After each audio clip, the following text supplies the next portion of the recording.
জগন্নাথ বিশ্ববিদ্যালয়ের ছাত্রশক্তি ও ছাত্র শিবিরের সঙ্গে ছাত্র দলের সংঘর্ষের ঘটনা ঘটেছে। এ ঘটনায় আহত হয়েছেন অনেকে। আরও জানাতে জগন্নাথ বিশ্ববিদ্যালয় থেকে যোগ দিচ্ছেন সহকর্মী তসলিম হোসেন রনি।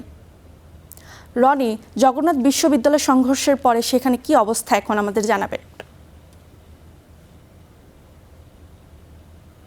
রিমি, জগন্নাথ বিশ্ববিদ্যালয়ে ঘটে যাওয়া যে গণ্ডগোল সেটার মূল ছিল বিভিন্ন রাজনৈতিক দলের ব্যানার প্রদর্শনকে কেন্দ্র করে অডিটোরিয়ামের ভিতরে একটি অনুষ্ঠানকে ঘিরে এই গণ্ডগোল শুরু হয়। প্রথমে এই তাদের মারামারি এবং ধস্তাধস্তির জায়গাটা জগন্নাথের ভিতর সীমাবদ্ধ থাকলেও যখন এখানে সংঘর্ষে আহতের সংখ্যা বাড়তে থাকলো, ঠিক জগন্নাথের পাশে অবস্থিত ন্যাশনাল মেডিকেল হসপিটাল আছে, সেখানে কিন্তু আহত শিক্ষার্থীরা আস্তে আস্তে উপস্থিত হতে থাকেন এবং তারা তাদের যেই অন্যান্য সহযোগী শিক্ষার্থী ছিলেন তাদেরকে ভর্তি করাতে আসেন এবং ঠিক সেখানে ন্যাশনাল মেডিকেলে আসার পরেও তাদের সঙ্গে বিভিন্ন রাজনৈতিক দলের যারা শিক্ষার্থী ছিল তাদের মধ্যে সংঘর্ষ হয়। এই মুহূর্তে আমি ন্যাশনাল মেডিকেলের মূল ফটকে অবস্থান করছি। কিছুক্ষণ আগে এখানে পুলিশ এসেছে এবং পুলিশ এসে পরিস্থিতি নিয়ন্ত্রণে নিয়েছে এবং সেই জায়গা থেকে যদি একটু বলতে চাই, ন্যাশনাল মেডিকেলে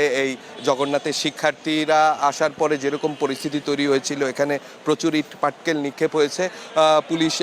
পুলিশ আসার পরে পরিস্থিতি অনেকটাই নিয়ন্ত্রণ হয়েছে। আমি যদি জরুরি বিভাগের সামনেও কিন্তু এখনও অনেক শিক্ষার্থী অবস্থান করছে এবং পুলিশ অবস্থান করছে। তারা কিন্তু এখনও বুঝে ওঠার মানে কোনো থাকে না, কারণ যখন শিক্ষার্থীরা আহত হয় তখন তাদের আসলে রাজনৈতিক পরিচয়টা হয়তো বা আমরা অথবা হসপিটাল কর্তৃপক্ষ একটু পরেই জানতে পারে। প্রথমে সবাই জানে কিন্তু এরা জগন্নাথের শিক্ষার্থী। সেই জায়গা থেকে এখানে সাধারণ রোগীরা যে আসার কথা ছিল তারা কিন্তু খুব অল্প সময়ের জন্য এখানে অবস্থান করতে পেরেছেন এবং পরিস্থিতি এখনও হচ্ছে যে নিয়ন্ত্রণের বাহিরে। হসপিটালের অনেকগুলো ফটক বন্ধ করা আছে। জরুরি বিভাগের সামনে কোতোয়ালি জোনের পুলিশের ঊর্ধ্বতন কর্মকর্তারা এখানে উপস্থিত হয়েছেন। হসপিটালটি ঘিরে একটি উত্তেজনা এবং ঠিক হসপিটালটি জগন্নাথের রাস্তার উল্টো দিকে অবস্থিত হওয়ার কারণে জগন্নাথের বেশিরভাগ শিক্ষার্থী আহত হলে কিন্তু এখানেই প্রাথমিক চিকিৎসা নিতে আসেন এবং এখান থেকে প্রাথমিক চিকিৎসা নিয়ে ফিরে যান। এখন এখানে অনেকগুলো রাজনৈতিক ছাত্র সংগঠনের ভিতরে যখন ঝামেলা হয়েছে, প্রত্যেকটা দলেই হতাহতর সংখ্যা আছে। তো তারা যখন এখানে উভয়ই ভর্তি হতে এসেছেন অথবা চিকিৎসা নিতে এসেছেন, তখন এই ন্যাশনাল মেডিকেলের ভিতরেও দফায় দফায় সংঘর্ষ হয় এবং সংঘর্ষের এক পর্যায়ে এখানে যারা সাধারণ রোগীরা ছিলেন এখান থেকে অনেকেই চলে গেছেন এবং ন্যাশনাল মেডিকেলের যে মূল ফটক এবং জরুরি বিভাগের যে ফটক, ইতিমধ্যে পুলিশ এটার নিয়ন্ত্রণ নিয়েছেন। এখন পুলিশ এখানে চেক করে ঢুকাচ্ছেন আসলে কারা রোগী অথবা রোগীর সঙ্গে অন্য কেউ আসলে তাদের প্রতিক্রিয়া প্রতিক্রিয়া দেখানোর চেষ্টা করেছেন। আমি সর্বশেষে এখানকার সর্বশেষ যে পরিস্থিতি, এখন পর্যন্ত পরিস্থিতি স্বাভাবিক আছে। আমার ও প্রান্তে হয়তোবা সাব্বির আছেন, হয়তোবা সাব্বিরের কাছে আমি এই মুহূর্তে দায়িত্বটা দিয়ে দিচ্ছি। ধন্যবাদ।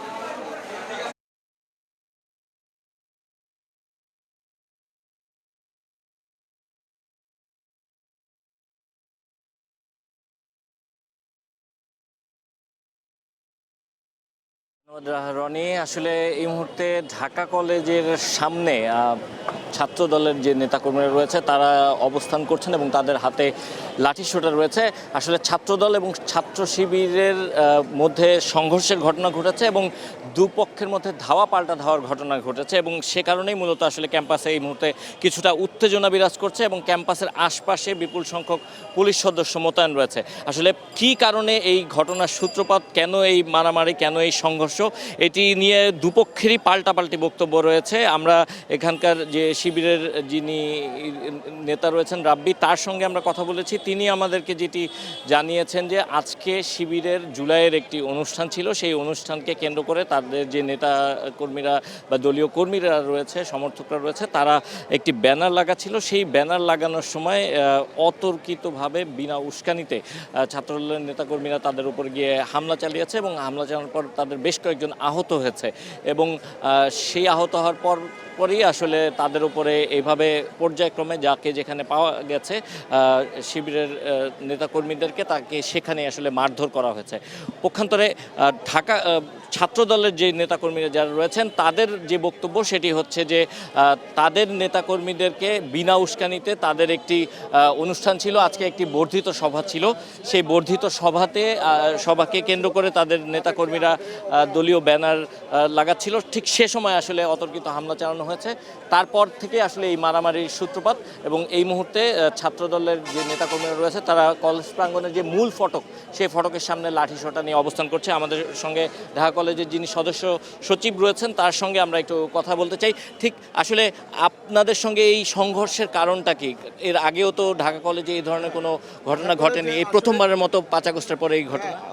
ঢাকা কলেজে আপনি জানেন যে নির্বাচন পরবর্তী সময় অর্থাৎ বিএনপি রাষ্ট্র ক্ষমতায় আসার আগেও ইন্টারিম যখন ছিল তখন থেকে আজ পর্যন্ত আমাদের ক্যাম্পাসের সৌহার্দ্যপূর্ণ এবং যে সহাবস্থানের পলিসি ছিল এই গণতান্ত্রিক ক্যাম্পাসের সবচেয়ে বড় অবদান ছিল ঢাকা কলেজ ছাত্রদলের। আমরা সকলকে নিয়ে রাজনীতি করার চেষ্টা করেছি, কিন্তু অত্যন্ত দুঃখজনক বিষয় হচ্ছে আজকে আমাদের একটি শান্তিপূর্ণ একটি কর্মসূচি ছিল, ঢাকা কলেজ ছাত্রদলের একটি কর্মী সভা ছিল। আমাদের কর্মী সভায় আমাদের নেতাকর্মীরা আসার পথে শিবিরের সন্ত্রাসীরা তাদেরকে অতর্কিত হামলা চালায় এবং আমাদের প্রায় 11 জনের মতো নেতাকর্মী আহত হয়ে ধানমন্ডি পপুলার সহ বিভিন্ন বেসরকারি সরকারি হাসপাতালে চিকিৎসাধীন রয়েছে। এবং আমরা এই জায়গায় তারা বারবার ঢোকার চেষ্টা করেছে বহিরাগত সন্ত্রাসীদের নিয়ে, শিক্ষার্থীরা ঢাকা কলেজের শিক্ষার্থীরা এবং ছাত্রদলের নেতাকর্মীরা তাদেরকে প্রতিহত করে এবং আমরা আত্মরক্ষা করেছি। এবং আমাদের আত্মরক্ষা করতে গিয়ে তারা যারা বহিরাগত থেকে ক্যাম্পাসে ঢোকার চেষ্টা করেছিল তারা দূরে পালিয়ে যায়, ঢাকা কলেজের শিক্ষার্থীরাই তাদেরকে পালিয়ে যেতে বাধ্য করে। ধন্যবাদ। শুনছিলেন পক্ষান্তরে ছাত্র শিবিরের পক্ষ থেকে যেটি দাবি করা হয়েছে যে ছাত্র দলের নেতাদের এই বেধড়ক মারধরের কারণে তারা এই মুহূর্তে আসলে ক্যাম্পাস ছেড়ে দিয়েছেন। এই মুহূর্তে ক্যাম্পাসে ছাত্র শিবিরের কোনো নেতাকর্মী অবস্থান করছেন না, তারা আতঙ্কগ্রস্ত রয়েছেন, তারা ভীত সন্ত্রস্ত, এই কারণে তারা ক্যাম্পাস ছেড়ে এই মুহূর্তে এখান থেকে চলে গেছেন। তো এই ক্যাম্পাসে কিছুটা থমথমে পরিস্থিতি বিরাজ করছে। আইন শৃঙ্খলা বাহিনীর সদস্যরা ক্যাম্পাসের বাইরে রাস্তার উল্টো দিকে অবস্থান করছেন। তো এই ছিল আমার কাছে এই মুহূর্তে সবশেষ। ধন্যবাদ সাব্বির।